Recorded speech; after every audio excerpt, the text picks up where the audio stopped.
Hi everyone, how are you all doing? My name is Natalie. If this is the first time that you're watching my videos, I am a Western tropical astrologer and I use a whole sign house system for all my forecasts and readings.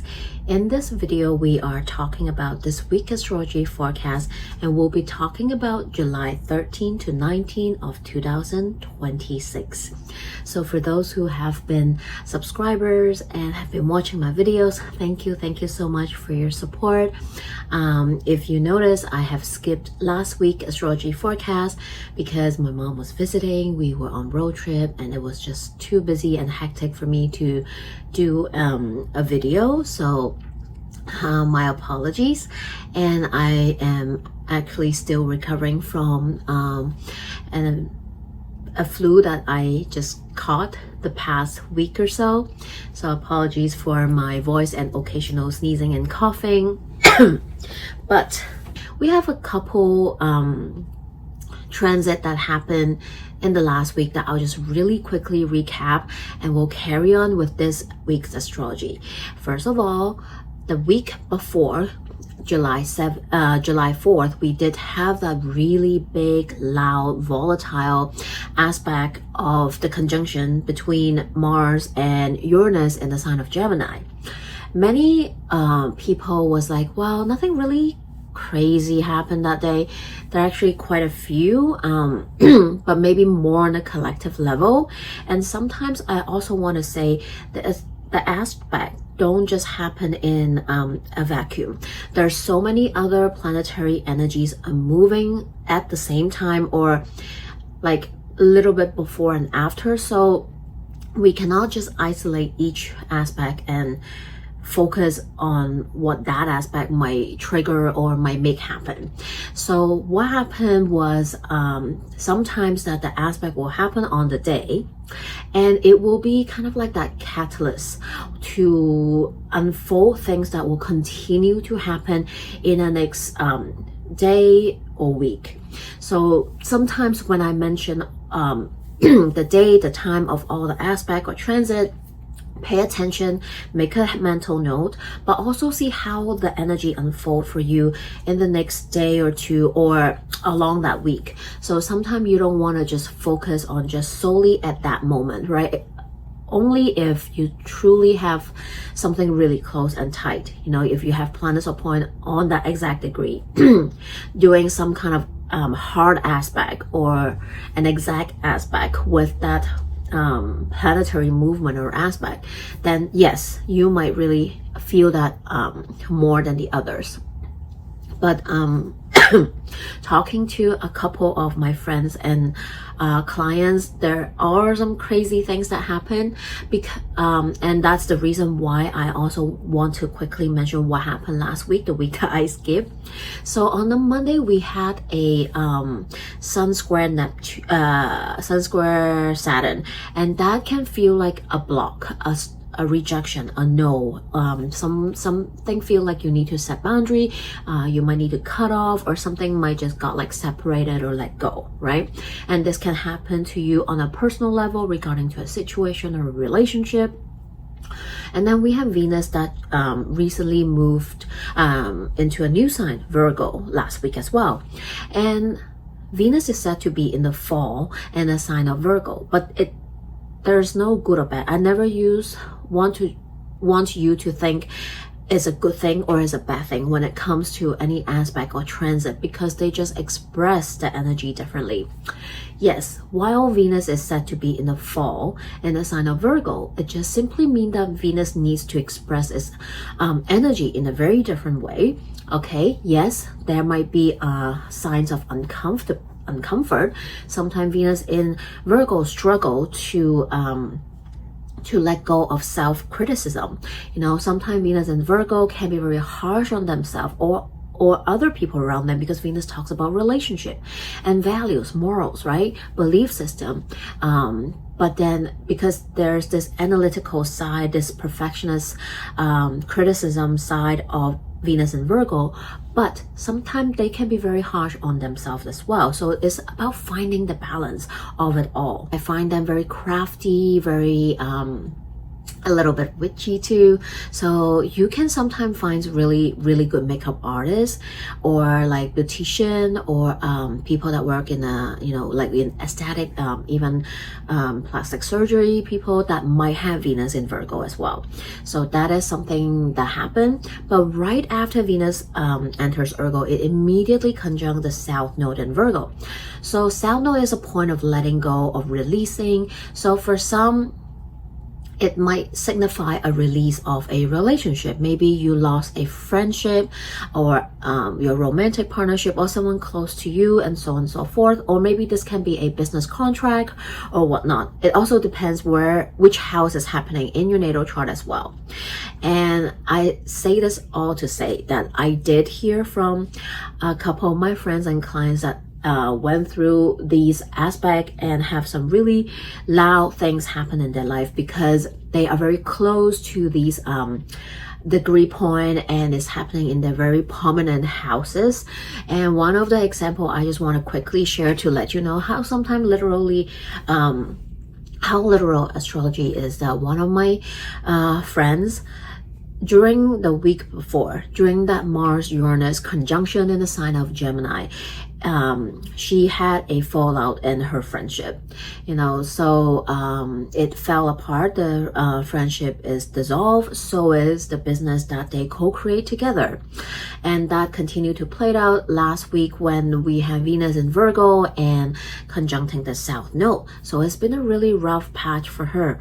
But oh my God, I admire her resilience and her strength and her mindset. She really like did her work. She, even though it's devastating, you know, it's hard, it's really a tough time for her, that she need to really ask for help from her community, and they poured in for her. But at the same time, she also see this as a blessing in disguise, that she knows that this is going to propel her to start a new chapter and start something on her own, that I can see nothing but good thing go up to happen for her from this point onwards. I also have a friend that a client and a friend, well, there's quite a few stories with Mercury retrograde on top of the traveling houses. She have had some pretty crazy epic experience during her travel. You know, she had multiple problems with her rooms and things didn't fall through the plan, but she have this really I admire her positivity through it all, and she just like laugh it off, you know, because some people will probably be really mad with what happened if they have been in the same position. But anyway, I just want to mention a couple things that just happened. Feel free to drop me a comment. Let me know how you have been experiencing these energy, this aspect, this Mercury retrograde. I mean, I personally experienced it as well. And we went on a road trip, and Mercury retrograde is really in full force, you know. We all have water placement, me, my mom, and my sister, and we experienced some like hiccups in our road trip, but you know, it happens, you know, we just try our best to move through them. So yeah, that was my little share as well. So let me know, comment below, let me know how these energy unfold for you. And just when I am recording and uploading this energy, this episode, this is Sunday right now, we have a Mercury cazimi. So the word cazimi is a Latin word meaning, you know, in the heart of. So today Mercury aligns with the Sun, forming a exact conjunction. This also marks the midpoint of our Mercury retrograde journey. Today, this Mercury cazimi is probably one of the best date, or if not the best date, out of the whole Mercury retrograde journey that we have. Today, the cazimi might provide some clarity, some aha moment, revelation, answer, solution to your Mercury retrograde journey stories. Or maybe help you see through some situation or relationship, to realize some truth or whatnot in your Mercury retrograde journey. So see what comes up to you. Sometimes Mercury retrograde is very internal. It can be like an internal, okay, now I see it. Now I know what to do. Or, okay, that's the clarity I need to move forward. Or that's what I need to see from that person to tell me what to do, or so on and so forth. It can also come through like a sign, right? Maybe it's a lyrics.Maybe it's someone that you overheard. Maybe it's like a little synchronicity that you see, right? So this can also happen very internally, and because it's in the sign of Cancer, listen to your intuition, right? What is it trying to tell you today? It might come from within. So this week is a big week, 13 to 19 of July. If you have watched my previous video at the end of June, when Mercury stationed retrograde in the sign of Cancer, I also mentioned that this point onwards, this is when the astrology is going to get a little bit more chaotic, loud, and it is, you know, first of all, July opens up with that Mars-Uranus conjunction. We did see a lot of things happening on a collective level. I mean, that little orange man overthrown that ceasefire, which, well, it's not really a ceasefire after all, because they keep violating, right? And he resumed the attack on Iran. So there's no ceasefire, the wars continue, and it happened right around that conjunction, slightly afterwards. So that is how it has been manifesting, and something that I've been paying attention to, which is kind of like one of my biggest Mercury retrograde story, is that, you know, it's really nostalgic. Watching the World Cup is something that's very dear to my heart, because this is something that reminds me of my dad and my childhood. This is something that I do when I was ever since I was a child. One of my fondest memory is watching the World Cup with my dad in the middle of night. Sometimes we cheer on, you know, teams and stuff, and I remember Argentina being one of our favorite teams that we will root for. And this year, watching the World Cup, it put a very different perspective for me, because, well, now that I'm older, and the past few years I've really been doing a lot of work when it comes to decolonization and trying to keep educating myself about a little bit more about what is really happening in the world in the past, right? To try my best to not to be a spiritually bypassed person, and I am still learning. I'm far from perfect, but this year's World Cup really opened my eyes in a very different way, you know, learning, you know, I've never paid attention or educate myself when it comes to the history of a lot of countries, including Argentina, and Messi was always one of our favorite, you know, back in the days. But this year, learning more about what's really happened in that country, you know, that dark past, and it's still happening. It really changed my POV when it comes to the World Cup, and it really aligned with what we are experiencing astrologically, which is Jupiter entering the sign of Leo, magnifying the celebrity culture, which football is, because they are all celebrity to some extent, right? Maybe not like the pop culture, but they definitely are, to my in my own opinion, the same, right? Like, we root for them, we become their fans, we follow them, you know, on social media or on news. We want to know what's happening, what's new, and so on and so forth, right? Jupiter in Leo, in one hand, is magnifying them in the forefront, but it's everything, right? The good, bad, the light, the shadow, and everything.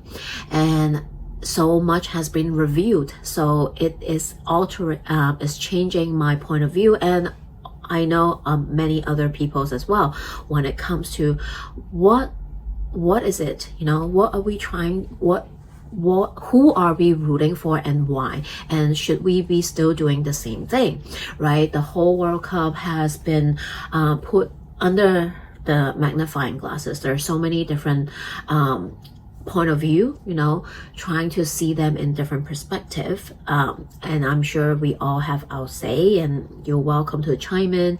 I'm not a know-it-all at all, okay? I only know some. I educate myself to some extent, you know. There's just so much to uncover and to continue to learn, but it really just shake up this childhood one of the fondest childhood memory that I have, because in one way I'm being nostalgic and like, oh my god, I used to like certain people so much. I used to root for some team so much because that's what me and my dad do when I was really young. That part is hard to say goodbye to, but then there's this part of during Mercury retrograde, relearning, educating myself with information. Now I see things with a different set of eyes as well. So this is one of my biggest Mercury retrograde journey story that I want to share. So again, feel free to comment below what's been teaching you, right? So now let's go back. This is a big week, and this week opens up with a Venus square Uranus. Venus in Virgo square Uranus in Gemini at 4 degrees. So this can be a radical change and shift, something maybe even out of the blue that you don't expect when it comes to something in your Gemini house or your Virgo house. And since Venus talks about relationship, Uranus talk about sudden change. This can be for some, not all again. For some, maybe this is a day where you do something radically different regarding to your partnership, maybe your closest one-on-one relationship. Maybe you want to try something new. Maybe you want to pick up a new hobby, with your loved ones, and try out a new restaurant, go on a very unique experience, right? But for some, maybe this is a square. So for some, this can be a tough spot in a relationship, right?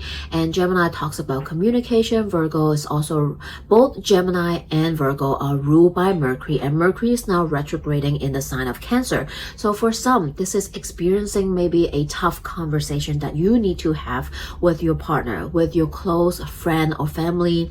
Maybe this is a rough spot in the relationship today that you need to navigate through to see it through. Maybe it's about communication, because we have both planets in a mercurial rule sign, again now is in retrograde. Venus also talks about values, our values, our beliefs, our morals, so today can also be maybe very revolutionary for some of us. Is being really radical about maybe certain belief system or values that you have, right? Maybe you are finally saying that, hey, you know what, this no longer resonate with me. I don't align with this. It's time to let it go. The square is going to help you to cut it off. Maybe this is somebody doing that to you, or you doing that to someone as well. Hey, like we don't align with certain things, so it's time to maybe separate because we no longer maybe support the same thing, or so on and so forth. Next day on the 14th, we have a Cancer new moon happening at 2:43 a.m. Pacific time, or on the same day 5:43 p.m. Hong Kong time. So adjust the time according to where you are in the world. This Cancer new moon is happening with the sun and the moon at 21 degrees 59 minutes in the sign of Cancer.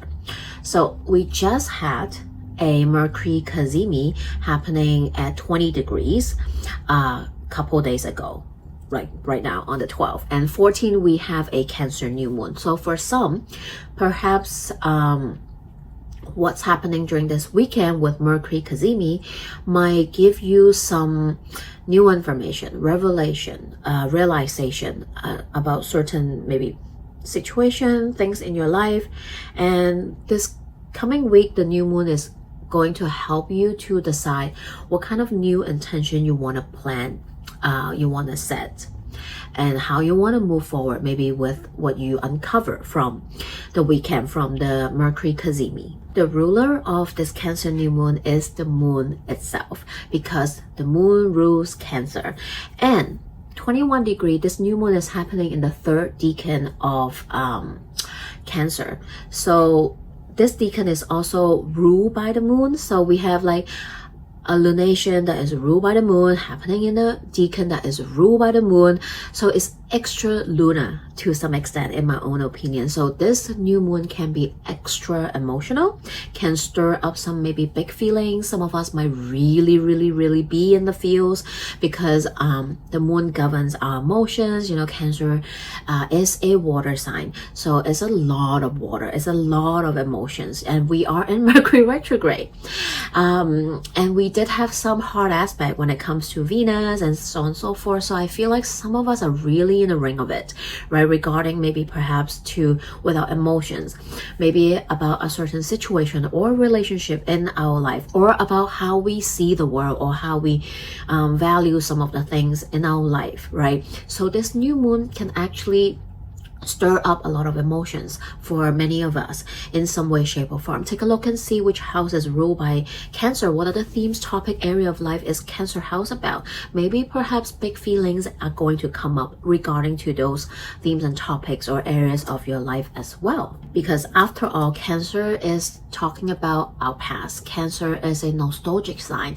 It's about our lineage and ancestry sometimes. You know, it relates to the land that we are living in, you know, the energies and the spirits that are still holding this land that we are living in. So in my own opinion, I feel like under this new moon in Cancer is a great day to set aside a little bit of time, if it's possible, to give thanks, to be in gratitude of the land that you are residing in, you know, to honor all the energies, the spirits, the ones that have walked on this land before you, you know, or to honor your ancestor under this Cancer new moon, you know, to give thanks to the ones that have walked on this earth before you. Maybe a little prayer or ritual. Maybe if you want to do one step further, if it's available, maybe this is about how can you give back to the land that you are residing in, you know, to the community that you are living with. Maybe it's donation to mutual aid, you know, giving your time, sharing your gifts and talent, volunteer, and so on and so forth. And I want to talk about the tarot card that is symbolized by this new moon in Cancer. It's happening the third decan and is represented by this Four of Cups in tarot card. And on this card you can see that this man, well, you know, to everyone to their own imagination, but on this card you can see that this man is sitting in front of 3 cups, and some say that he looks very unsatisfied, or he is contemplating, right? Some say that he is so focused on these 3 cups that is in front of him that he failed to see this 4th cup that is given to him by the cloud, but also symbolized by like the universe giving you this 4th cup, but you're so busy to focus on the 3 cups in front of you that you fail to see this 4th cup, right? So the first message is that new moon is a black moon, essentially, right? You can't see the moon. There's actually no light. So during this new moon, perhaps it's time to see what you are not seeing, right? Like this 4 of Cups. It's like maybe you have been focusing so much on what's right in front of you, or you have been focusing on some certain maybe situation, people, or whatever, so much that you fail to see the other perspective, the other side of it, or a hidden truth, you know, or maybe you're trying to ignore because you know that is what you need to focus on, but you're trying to ignore it because you don't want to deal with it. So what are you not seeing? What are you avoiding to see, right? So this new moon can give you that opportunity to sit in the dark, to be in your own space, to ponder on maybe perhaps something you're trying to not see, or you really just cannot see because you are so focused on what is happening right in front of you that you fail to see some different perspective, or another thing that needs your attention, right? Or another piece of information regarding to your situation or whatever that you are moving through, right? I'm just throwing out all the possible scenarios, right? It's about seeing what you are not seeing, giving the time and space to do that, right? So the first thing, yes, is about maybe seeing the blind spot, you know, what you're trying to ignore. You have to not ignore it anymore. Hidden messages, a perspective perhaps you've never considered before. The second thing is that the cups also signify our emotions, right? To take care of our emotional body. And Cancer rules the womb space of us, and it's not limited to women that wombs give birth, yes, of course, but it is also said to birth creative projects, idea. We birth through that womb space, okay? So it doesn't matter what gender or what you associate with. We are talking about that space, you know, that is the space of creativity, of imagination, of birthing businesses. Yes, children, of course, right? But businesses, creative projects, idea, and so on and so forth, right? So under this new moon, while we have this Four of Cups, this Four of Cups also symbolize to take a moment to regroup, to rethink, to reflect, to contemplate, right? This man is contemplating whether, you know, what to do with these 3 cups and this new 4th cup that's coming in from the universe, right? Another perspective is what he is pausing before taking action, right? To choose what to do with all these cups that's like in front of him and the new one that's given by the universe, right? So for us, maybe perhaps some of us, this new moon is inviting us to take a step back, right? To see what's on our plates. What are we doing? And what is it that we actually want to create moving forward? Maybe you have a lot of ideas in your mind, but you know that we are all, while we are all capable, but we are all, you know, limited when it comes to our time, space, and everything, resources or whatnot. There's only so much time in a day. There's only so much maybe resources or time available or things like that. So you need to choose what is it that you truly want to co-create with the universe, right? Or with your capacity. Maybe you have a million business idea. Well, you can't do all of them. So what is it that you truly want to do?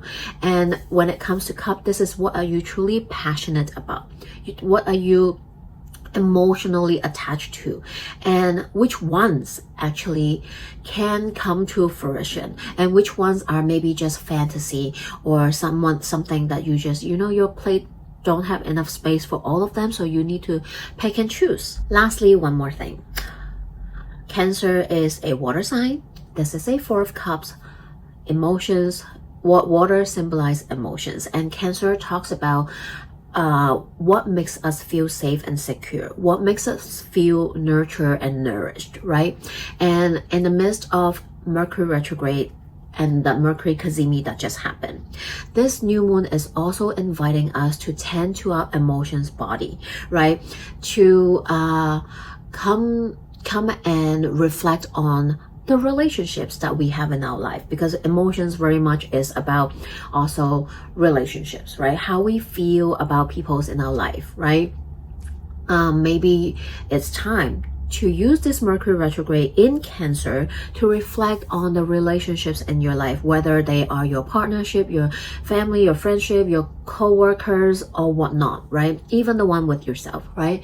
Which maybe perhaps within all these relationships, there are some that no longer align. There are some is emotionally draining, that is taking and not giving back, that is not reciprocating, right? Maybe perhaps there are some is just, you know, robbing your emotions, and it's time to reflect on them and to maybe let go of the ones that are just no longer making you feel safe and secure, that is not nurturing, that is not nourishing to your souls. So these are all the things that this new moon in Cancer wants to talk about and invite us to reflect on during this time. And right after this new moon, we have a 12 hours 52 minutes of void of course moon until the same day.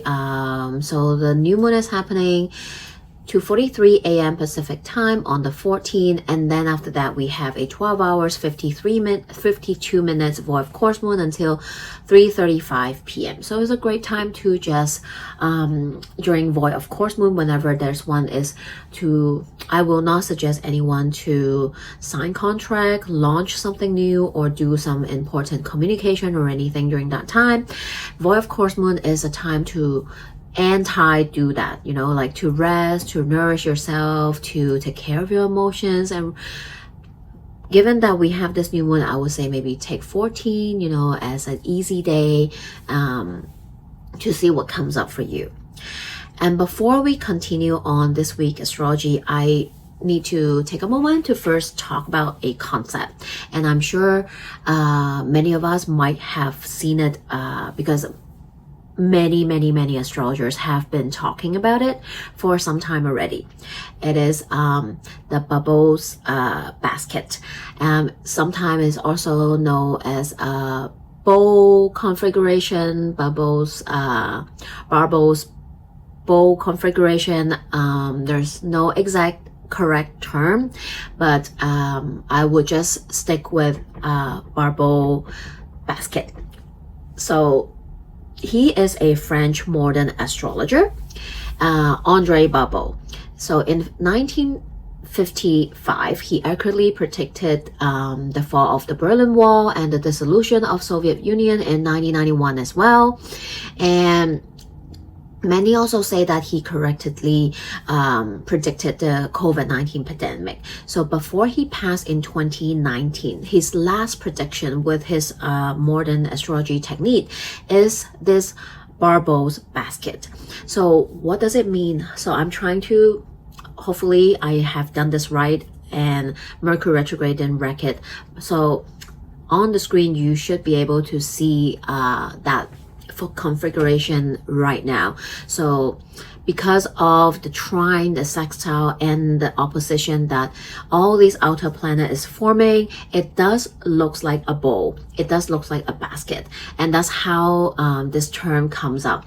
Essentially, this is all the outer planets coming together, forming all the sextile and trines together, so to create this cradle aspect to this configuration. And this doesn't happen often. I can't be exact, but it probably only, like these kind of configuration only happen maybe once every like generation, and to happen exactly like this is like every 100 years or 200 years or so and so. So this is rare, okay? And that is why when he saw that, he said this bowl configuration is going to usher in the golden age of humanity. But I am a traditional astrologer, and I want us to take it with a grain of sand, you know, to practice discernment as well, because after all, he is a French astrologer, and so we need to practice discernment and think golden age for whom, you know, because there's so much happening in the world right now, and all these aspects also doesn't happens in the vacuum, right? There's also so much other things that are happening. So but we do want to, I do want to share it so that we know what are all these energies, like what this bowl configuration is about, and we then can choose how we use these sextile and trines in our life, because individually and collectively we can always choose, right? I can share with you, this aspect is about blah blah blah, and you can have the free will to decide how to work with it, right? You can choose to do nothing, and you can also choose to use it in different areas of your life, right? So this is all about sharing, and then it's up to you how you want to take these all this information. And essentially, I feel like whether you believe in modern astrology, traditional astrology, you know, what kind of theory you want to believe in, given all this outer planet coming together, which is rare, first of all, it is going to usher in some kind of a new beginning, new chapter, or some radical changes in the human history, for sure. And the thing is that, yes, this week is, I would say this and next week, because one of all these sextile and trine is going to happen one by one from this week onwards till next week. But they still remain this kind of configuration, this kind of aspect with each other loosely, maybe not like exact on the same degree and minutes, but all of them, all these outer planet, this basket bowl configuration that you want to say, they will remain pretty tight, pretty close to each other for the next year or 2. So what I'm saying is that this and next week, or let me say this July is when all these outer planet come to exact aspect. And this July is kind of like the start of all these outer energy that is happening for us, and it will continue to unfold in the next year or 2 to shift humanity, and hopefully it's for the better, for the greater good. Okay, so essentially if you look at this image right now, this bowl is formed by 2 triangles, right? We have essentially, let's break it all down so you can see that there is the trine. First, okay, I know this is going to be a little hard, but we will see. First, we have Uranus in Gemini, sextile Jupiter in Leo, and Neptune in Aries, right? So Uranus in Gemini is in the middle, and it's going to form a sextile with Jupiter in Leo, and then a sextile with Neptune in Aries. And those two are these 2 other planets, Jupiter and Neptune, are then going to trine each other to form this first triangle. And then we have the second triangle, okay? We then have the sextile that Neptune and Aries is forming with Uranus in Gemini, which we talk about, and also Neptune in Aries is going to form a sextile with this Pluto in Aquarius, and together there's another trine happening between Pluto in Aquarius and Neptune in Uranus in Gemini. Okay, so essentially that's how we create that bowl basket. And finally we have the opposition between Jupiter in Leo and Pluto in Aquarius to close this basket. Okay, and a little bit of astrology 101 here. Sextiles and trines, many people automatically think that, oh my god, it's like good things, right? It's good energy, it's supportive, it's helpful. Yes, but not exactly, because sextile is, while they are supportive and helpful, it requires action to activate them. So if the energy is there and you're just sitting there doing nothing, nothing's going to happen for you. Okay, and trine is simply meaning that things are flowing, you know, the energy in those planets, they're talking to each other. Those planets in those signs are talking to each other as a flow. But sometimes, like I say, why some people was like, oh my god, why did you say there's a sextile or there's a trine and then I lost my job or I lost my relationship? Sometimes good things happen in bad ways, so to say, right? Because the universe wants to align you with something better, but in order to do that, sometimes you need to remove something, even the thing that you think is good for you at that moment, right? But you will only find out later that, oh, actually that was a blessing in disguise. You know what I mean? And all these cradle aspects, personally, I feel like that opposition between Pluto in Aquarius and Jupiter and Leo, that is the catalyst. That is the friction that we need in order to activate all those energies, right? So this is how I see the basket configuration personally, and we will definitely talk about the aspect one by one so that you can kind of know what they all mean. And this week we have a couple of them, so that essentially is a breakdown of what this Barbault basket configuration is about.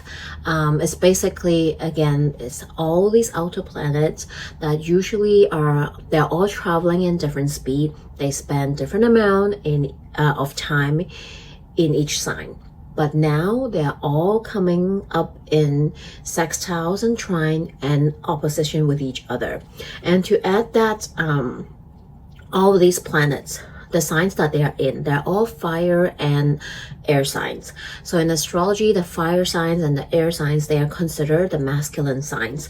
Doesn't mean gender, okay? Masculine signs simply means that those are the signs that require us to take action to these aspects, whereas the feminine signs, the water signs and the earth signs, they are feminine as to they respond to the aspect. So having all these outer planets meeting up with each other in fire and air sign, meaning that it requires us to really not to take a seat back, but to understand what all these aspects are trying to invite us to take action upon. So you can also, on a personal level, to take a look and see where are all these fire signs and air signs in your natal chart, you know, which houses are ruled by those signs.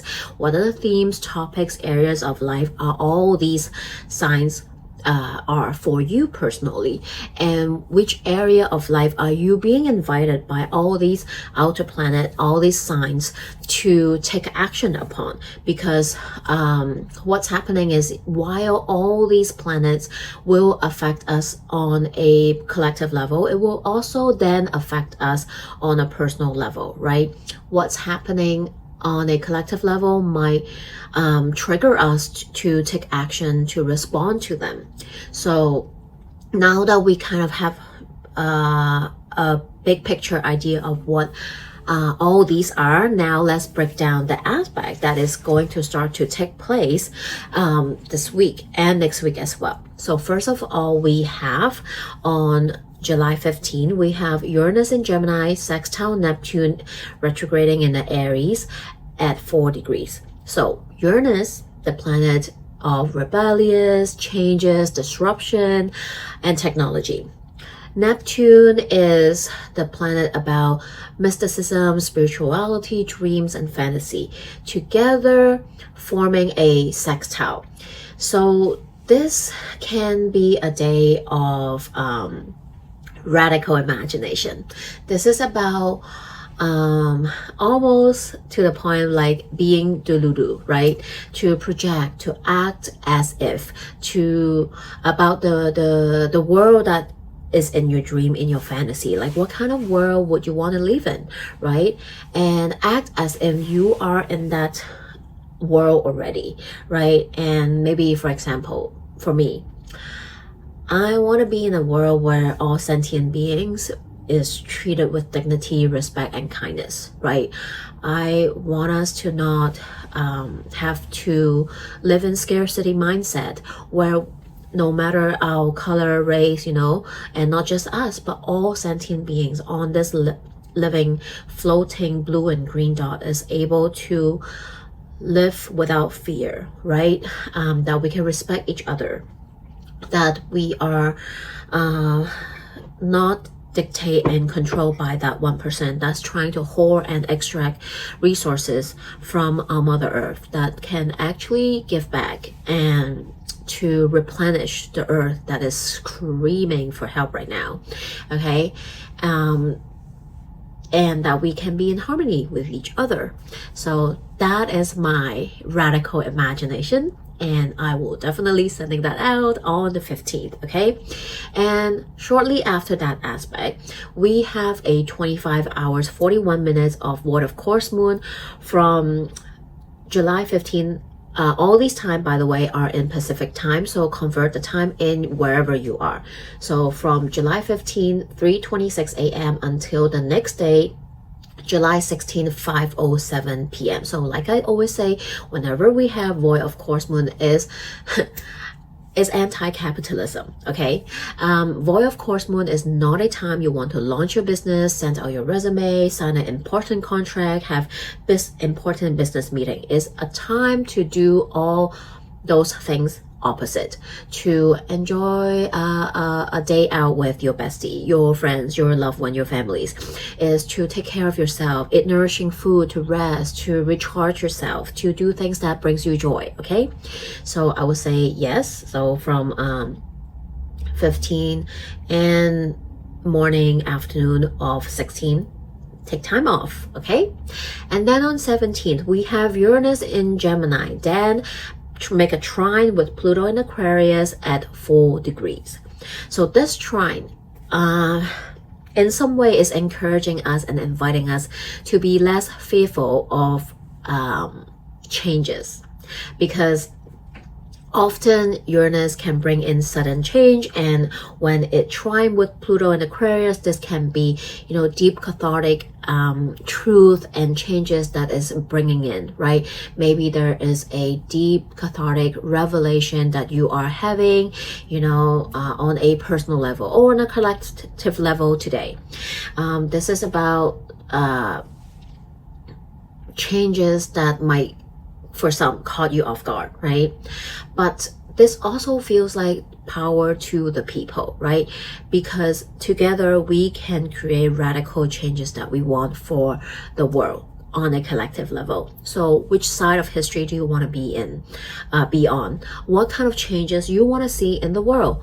Be part of that change, right? No matter how big or small you think that you're doing, you are doing something. Okay, don't never feel like you are not doing enough. That's constantly how I feel sometimes, but I have to remember that I am also trying my best within my capacity to continue to educate myself, to share my voice and gifts and talent with you all in this community, and hopefully we are on the side of history, humanity that want the best for us, you know, the global majority. This is also about not to be afraid to be different, okay? Speaking from having natally Uranus and Neptune on my ascendant in my first house, I can definitely speak from this experience. Natally, I have both Uranus and Neptune in my first house, in my ascendants. I know that sometimes I can be very radical, you know. I know that within my family, I'm that black sheep who always seems to be extreme with my way of saying, with my things that come out of my mouth. But it is, you know, a process. It's still a learning process. I also do have other aspect in my natal chart that makes me want to just blend in and blend into the background and be quiet and not speak up, because I fear of judgment and I care about how people see me, and I don't want to be wrong, right? And so throughout life I have to battle with that, and sometimes this makes me a really big people pleaser, and that a lot of, you know, being really harsh on myself that I'm still working through, but I am definitely learning and trying to be less suppressive when it comes to expressing myself, that I need to continue to love and accept the way that I am and allow my authentic self to show up, even though it's scary, even though it might mean that I have to ruffle some feathers, even though that I know not everyone will understand and agree with me, but I have to be true to myself. And as I continue to grow, especially the past few years, as I continue to invest in myself to do the work, the tough work, this is something that I also want to share on the side. Okay, try not to go on a tangent, but this trine between Uranus and Pluto essentially is also inviting you to embrace your authentic self, even though it's scary, even though it might be a little bit different from the majority, right? Both Uranus in Gemini and Pluto in Aquarius talks about technology. So today, this trine between them can, on a collective level, talks about, you know, while on one hand it can be some positive advancement since it's a trine regarding to technology, it can also feel like the technocrats trying to do something with the way we communicate, you know, social, on maybe some social media apps, or some kind of mass surveillance, you know, because Gemini talks about communication. Both Gemini, Aquarius are air signs, so it talks about communication, technology, you know, having that trine with Pluto. This can be a moment of, you know, the power struggle, using power to do things, you know. Are they good for the collective? We don't know, but we try to hope for the better, right? So essentially, this is what might be happening. It also makes me want to invite us to think that with all this massive, rapid advancement in technology, are we all really equipped to do that, to use that and use them ethically? You know, this is a very big question. Coming from all this trine and sextile as well, right? Because I feel like definitely the 1% that created or invent them don't really know, and they pass down that responsibility, majority of that responsibility to us, and it's up to us whether we use it or not, how we use it, you know. So this week with all this trine and sextile, this is also an invitation for us to ponder on that. Lastly, ending the week, we on July 19th, we have Mars in Gemini, sextile Saturn in Aries at 14 degrees. Okay, so Mars and Saturn, they are both malefic amongst the planet, and today they are joining force with a sextile and become frenemies. So today this sextile can feel like you needing to do the hard work to make the tough call, okay? But essentially is going to help you because Mars and Saturn, they're both forming a sextile, and if you use it to help you, you can get hard shit done, okay? Basically, this is what this aspect means. This is Mars and Saturn might be here to help us to allow us to see where we need to set boundary, okay? Where we need to maybe set some limits, whether this is regarding to certain behaviors, certain people or situation in our life, or the way we give, or that particular area of our life. Take a look and see which house is ruled by Gemini and Aries. This is where the sextile is coming from. So take a look and see what themes and house areas of life are those two houses are for you. Maybe they are helping you to say no to certain people, situation, or things, right? So take a look and see what is it that you need to do with some courage today to set some boundaries, to say no to set a limit, or maybe you need to say no, you need to reject something, you might need to set some boundary, close off something, cut off a relationship, whatever that is, right? In order to actually make things happen, right? It's like do the damn thing kind of energy. So this is what is happening this week. So much is happening. Like I said before, the astrology of the second half of the year is pretty damn crazy, okay? And I have been working on some workshop that is going to help us navigate through it, and I will be posting them soon later because of the holiday that I took. I don't have the time and space to really work on them and post them. I don't want to rush through things, especially we are in Mercury retrograde, but I am trying to design a few different workshops that will be able to help all of us to support each other as we navigate through all these changes, because guess what, there's more of them coming next week, end of the month. Okay, July is going to end on a pretty loud note, so continue to subscribe to this channel, turn on the notification bell so you will know whenever there's a new video available. All these are free 99. I'm doing what I love. I'm super passionate about it, and I just feel really honored to be able to do this and have you all here. I am so grateful and thankful for your support, and if you feel like you resonate, feel free to comment, share, like, subscribe. All these is going to help me more than you know, so they all count, and I'm thanking you from the bottom of my heart. And if you feel like I resonate with you, and if you want to work with me, this is my honor. Feel free to contact me. All my information are in the description box. You can email me, you can DM me through Instagram, follow me there as well.